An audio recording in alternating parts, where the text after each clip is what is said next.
Pour commencer, je vous invite à ouvrir vos Bibles en Luc chapitre 12, versets 13 à 21.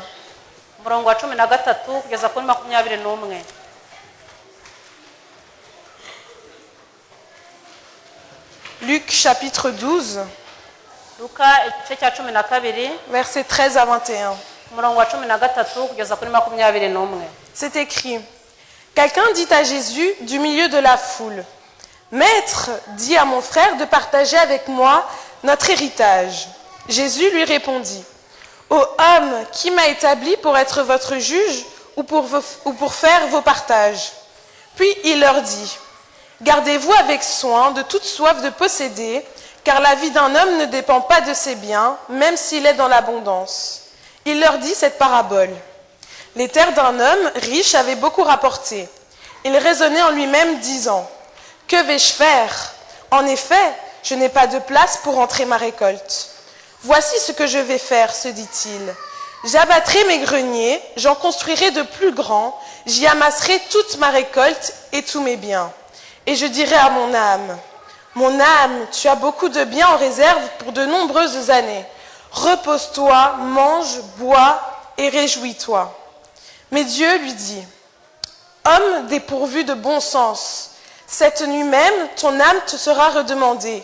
Et ce que tu as préparé, pour qui cela sera-t-il? Voilà quelle est la situation de celui qui amasse des trésors pour lui-même et qui n'est pas riche pour Dieu.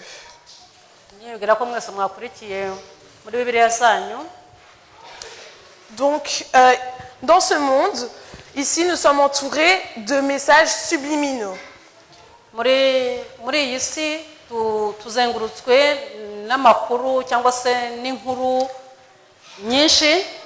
Que ce soit la radio, que ce soit les téléphones, la télé, les réseaux sociaux.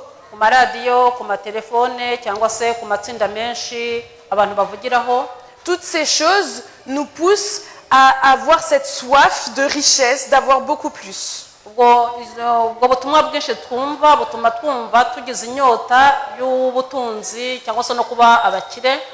Mais en cherchant à s'enrichir comme ce semeur l'a fait.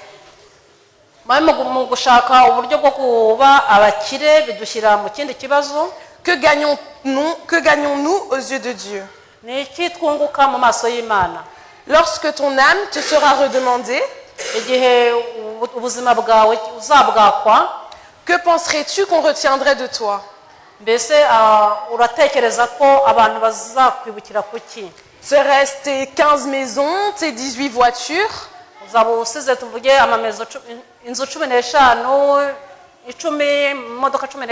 Le nombre de terres que tu as au pays?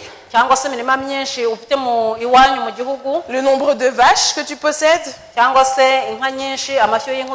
Ou bien ce serait plutôt ta patience, ta générosité?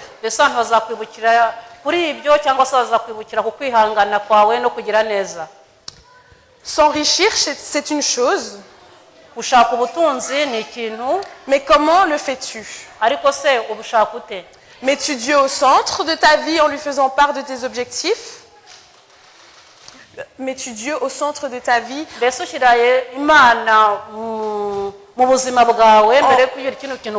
Oui, ou bien est-ce que tu comptes sur toi-même? As-tu un objectif à cette richesse que tu recherches? Ici, dans ce texte, nous pouvons voir que cet homme a compté plutôt sur lui-même. Au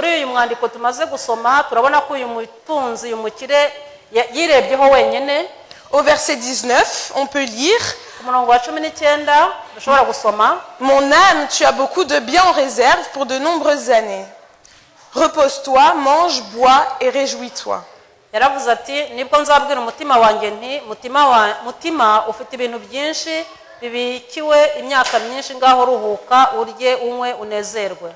Ici, on voit que Dieu n'a aucune place dans sa vie. Parce que c'est lui qui s'est levé, c'est le semeur qui a transpiré dans les champs, c'est le semeur qui s'est courbé, c'est le semeur qui a planté.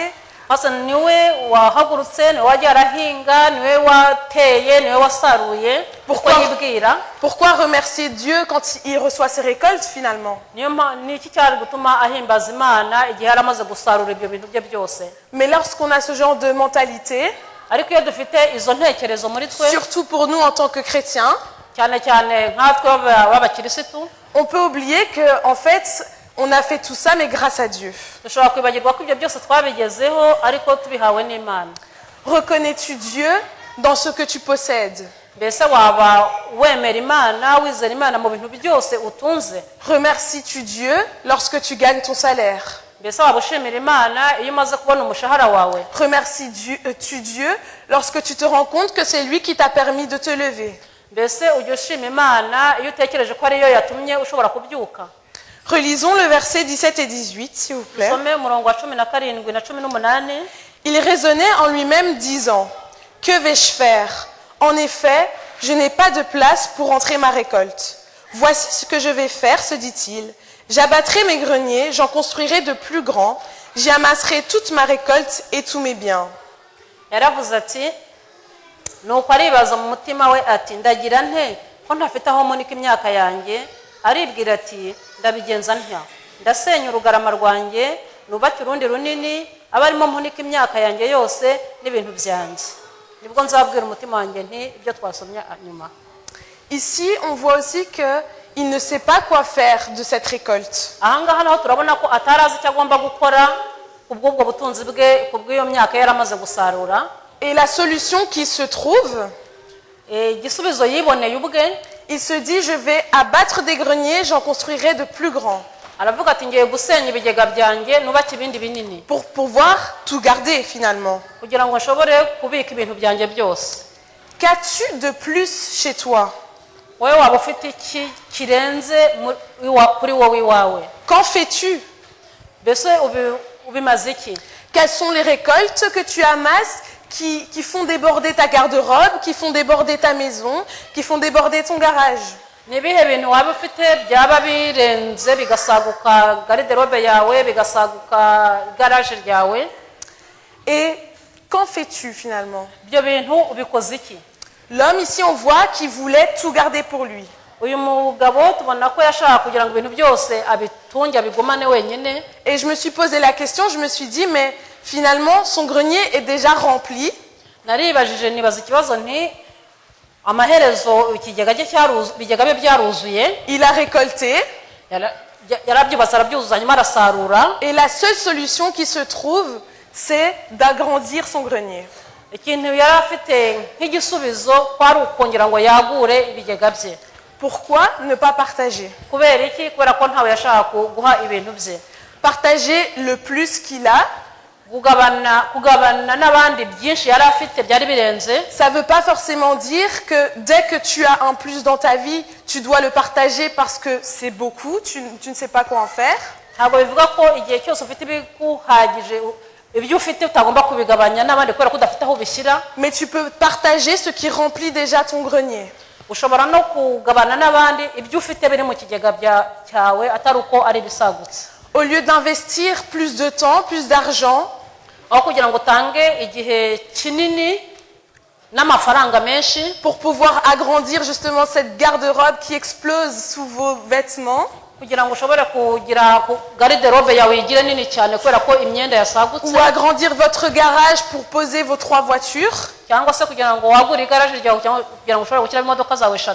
Parce que si demain ton âme te sera redemandée, kubera ko ejo ubuzima bwawe n'ubwakwa, ces travaux auront servi à quoi finalement? ibyo byose wakoze bizaba bikumariye iki? Est-ce que si tu partageais ce trop, ce plus avec ton prochain, yaba warasangiye n'ibyo byarengeranaga ukabisangira n'umuturanyi wawe cyangwa se n'inshuti zawe, est-ce que tu perdrais quelque chose? hari ikintu waba utakaje? Partager sa richesse, kugabana ubutunzi, gusangira ubutunzi, c'est une chose, mais c'est encore mieux d'aider les autres à s'enrichir. ni kimwe, ariko no gufasha abandi kugira ngo nabo bashobore kubona ubwo butunzi nabyo ni ikindi cyiza. Une des manières que j'ai trouvé de pouvoir aider l'autre à s'enrichir sans s'appauvrir, uburyo bumwe nabonye bwo gufasha umuntu nawe gukira kandi ibyawe bitagiye utabaye umukene, c'est d'enrichir l'autre avec ce que nous sommes. ni ukutuma undi aba umukire bitewe n'icyo ndi cyo. Sans savoir, la manière dont on se comporte enrichit les autres. nta kutamenya uburyo twitwaramo bifasha abandi cyangwa se biha abandi ubukire. Et il y a plein d'exemples de la vie quotidienne qui nous le prouvent. hari ingero nyinshi mu buzima zibyerekana. Je vais vous en raconter une de celle-là. nababwiye imwe muri izo ngizo. Donc, il y a quelques années de cela. hasize imyaka. Donc, je vais à l'école en train. Donc, chaque matin à 7h30, je suis dehors. njya ku ishuri buri mu gitondo ngafata tram saa moya n'igice mba ndi hanze. Et donc, chaque jour, je voyais cette même femme. buri gitondo nabonaga umudamu nahoraga mbona. Cette femme avait l'air pressée à chaque fois qu'on se croisait. iyo nahuraga n'uwo mudamu nabonaga buri gihe yihuta cyane, igihe cyose twahuraga baga yihuta. Elle était bien habillée, toujours avec ses petits talons, mais elle avait l'air pressée et elle baissait le regard à chaque fois qu'on se croisait. yabaga yambaye neza, yambaye inkweto nziza ndende, ariko igihe cyose yabaga yihuta kandi igihe twarebanaga yarebaga hasi. Et un jour, je me suis dit, mais pourquoi pas lui dire bonjour à cette femme? umunsi umwe ndibaza nti kubera iki ntasuhuza uyu mudamu. Donc je sors et je lui dis bonjour. narasohotse ndamusuhuza. Et elle me répondit bonjour, mais avec un sourire qui illumine votre journée. yaranshuhuje aranyakiriza kandi afite rwose ibyishimo byatumye umunsi wose rwose wumva unezerewe. Et ce sourire accompagné de ce bonjour m'a fait tellement du bien. uko kunsuhuza kwe kwari kuzuye ibyishimo kwatumye numva merewe neza. Que ça m'a enrichi et depuis je dis bonjour beaucoup plus souvent aux gens dans la rue. byaratumye ngira ikintu gituma buri munsi umuntu wese duhuye mu muhanda musuhuza. Une question que j'aimerais vous poser. hari ikibazo nshaka kubabaza. Si tu n'as aucun but à avoir cette richesse, niba nta mugambi ufite wo kubona ubwo butunzi ubwo bukire, à quoi cela te sert-il d'amasser? none ibyo byaba bikumariye iki kurundanya? Pourquoi voudrais-tu donc être riche? kubera iki mwaba mushaka kuba abakire? Pour que la société t'ouvre des portes? kubera kugira ngo aho tuba muri sosiyete tubamo ishobora kudufungurira? Pour que tu puisses le montrer à tes proches que tu as la dernière montre? kugira ngo ushobore kwereka abo muhura nabo ko ufite isaha isohotse bwa nyuma? Je vais vous raconter une petite histoire qui illustre vraiment bien que quand on n'a pas d'objectif derrière ce que l'on fait, ngiye kubabwira inkuru ibereka ko iyo umuntu adafite umugambi mu byo akora, ce n'est pas l'argent qui peut résoudre nos problèmes. ntabwo ari amafaranga azakemura ibibazo dufite. C'est un pêcheur ni umurobyi qui vivait en Mexique wabaga muri Mexique, et il avait son petit train de vie. Son petit train de vie, son petit quotidien. yari afite uburyo bwe yabagaho buri munsi. Et donc, il pêchait, il rentrait à la maison, il jouait avec sa famille, il mangeait. yararubaga agataha agakina akaganira n'umuryango we akarya. Et un jour, il croise un Américain. umunsi umwe ahura n'umunyamerika. Et cet Américain lui dit, mais que fais-tu de tes journées? umunyamerika aramubaza ati mbese buri munsi ukora iki? Donc ce pêcheur lui répond, voilà, je pêche un petit peu, je rentre, je mange, et voilà, je fais mon train de vie. aramubwira ati ngewe ndaroba hanyuma ngataha nkarya, mbese n'ubwo buzima bwanjye. Et cet Américain lui dit, mais je viens de sortir de l'université umunyamerika aramusubiza ati ngiye maze gusohoka muri kaminuza et je peux t'aider. nshobora kugufasha. Tu peux pêcher plus. ushobora kuroba amafi menshi. Avec ce que tu auras récolté, tu pourras non seulement, au lieu de les vendre au marché, tu les vends à l'usine. noneho amafi uzarobaho kugira ngo uyagurishe mu isoko uzayagemurira uruganda. Avec cet argent que tu auras récolté, tu pourras t'acheter plus de bateaux. hanyuma amafaranga uzakuramo uzayagura amato menshi. Avec plus de bateaux, plus de profit, tu auras des millions. hanyuma bitewe n'amato menshi uzaba waraguze hanyuma uzakuramo amafaranga menshi, amamiliyoni n'amamiliyoni. Et le pêcheur lui demande des millions. Et après? umurobyi aramubaza ati amamiliyoni? hanyuma nyuma y'amamiliyoni? Et après, tu pourras avoir une belle retraite. ndamubwira ati uzaba ugeze mu kiruhuko cy'izabukuru uzaba ufite ubuzima bwiza. Et le pécheur lui dit, mais combien de temps cela mettra-t-il? hanyuma uwo murobyi aramubwira ati none se ibyo bintu bizamfasha igihe kingana iki? Cet Américain lui répond, entre 15 et 20 ans. umunyamerika aramusubiza ati bizagufasha igihe cy'imyaka 15 kugeza kuri 20. Et donc, après cette retraite, que puis-je faire? aramubwira ati none se nyuma y'ikiruhuko cy'izabukuru ni iki nshobora gukora? Eh bien, vu que vous serez retraité, vous irez dans un village, pêcher, jouer avec votre famille, rentrer et faire votre quotidien. aramubwira ati nyuma rero y'ikiruhuko cy'izabukuru uzasubira kuroba ukine n'umuryango wawe urye ubari bwo buzima ukora. Donc finalement, on voit ici qu'il est entouré justement par cette recherche de plus, de plus, de plus. turabona aha ngaha ko yari akikijwe n'icyo kintu cy'ubukire bwo gushaka byinshi. Alors que lui, les millions, ça ne l'intéressait pas. hanyuma kandi we uwo murobyi ibyo by'amamiliyoni ntacyo byari bimubwiye. Donc s'il avait accepté cette demande, yaza kuba yaremeye iyo nama yaragiriwe, il aurait perdu de 15 à 20 ans de sa vie pour au final refaire ce qu'il faisait avant. yari gutakaza imyaka 15 cyangwa 20 y'ubuzima bwe kandi akazagaruka kuri bwa buzima yari ariho mbere hose agitangira. Es-tu satisfait de ce que tu possèdes? mbese waba ushimishijwe n'ibyo ufite? La richesse à tout prix? ubukire uko byagenda kose? Mais je veux vous dire aussi que même sans objectif derrière cette recherche, kandi ndashaka kuvuga ko nta n'umugambi wari uri inyuma y'iryo shakashaka rw'ubushakashatsi. des fois on a le plus. rimwe na rimwe cyangwa kenshi hari igihe tuba dufite ibirenzeho. Et des fois on peut trouver justement cet objectif mais par après. ushobora no kubona ndetse uwo mugambi ariko ukabibona inyuma, iyo ntego ariko ukabibona nyuma. Et en tant que jeune dans ce monde, nk'abasore muri iyi si, en tant que chrétienne, ndetse nk'abakristu nk'umukristu, on oublie quel est l'objectif final. twibagirwa ko hari intego ya rurangiza irangira ya nyuma. J'aimerais vous dire, soyons pauvres aux yeux de ce monde, mais riches aux yeux de Dieu. ushobora kubabwira ngo tube abakene mu maso y'abantu ariko tube abakire imbere y'amaso y'Imana. La définition de la richesse de la société et que j'ai trouvée aussi dans le dictionnaire, ubusobanuro nabonye mu nkoranyamagambo busobanura ubukire. la richesse, c'est une possession de grands biens en nature ou en argent. ubukire ni ukugira ibintu byinshi mu mafaranga cyangwa no mu bindi. Oui. La définition que j'ai faite après, ubusobanuro nge nakoze nyuma, c'est la vraie richesse, la richesse du cœur. ubukire bwa nyabwo ni ubukire bw'umutima. C'est ce que Dieu te donne à moi, à toi, nubwo Imana yaguhaye cyangwa se yampaye, à partager avec ton prochain, tugomba gusangira n'umuvandimwe, et qui lui permettra lui aussi, à travers toi, de s'enrichir. kandi gishobora kumufasha bikunyuzeho kuba nawe yakira.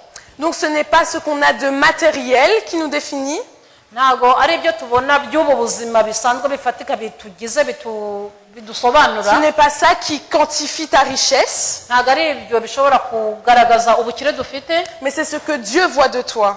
ahubwo n'icyo Imana ibona muri wowe. Jésus, par cette parabole, Yesu binyuze muri uyu mugani nous montre que ce n'est pas la richesse du monde qui nous sauvera. atwereka ko atari ubukire bw'iyi si buzadukiza. Ne te dispute donc pas avec ton frère sur l'héritage. ntiwirirwe ucagagurana n'umuvandimwe kubwo umurage. Ne réclame pas les 3 € que ton ami te doit. ntabwo ari ngombwa ko wirirwa uburagiza umuvandimwe wawe ku mayero 3 agomba kugusubiza cyangwa agomba kuguha. Parce que ton salut et ta vie en Christ vaut plus que des millions. kubera ko agakiza muri Yesu Kristo karenze ibyo byose. Et si je te disais que le prix de tes actions nkubwiye nti igiciro ikiguzi cy'ibyo bikorwa byawe et de la manière dont tu gères ton existence cy'uburyo ucunga imibereho yawe vaut le prix d'une vie éternelle, byaba bihwanye n'ubuzima bw'iteka uzabona. alors la richesse à tout prix? mbese dushaka ko ubutunzi uko byakagenda kose? Amen. amen.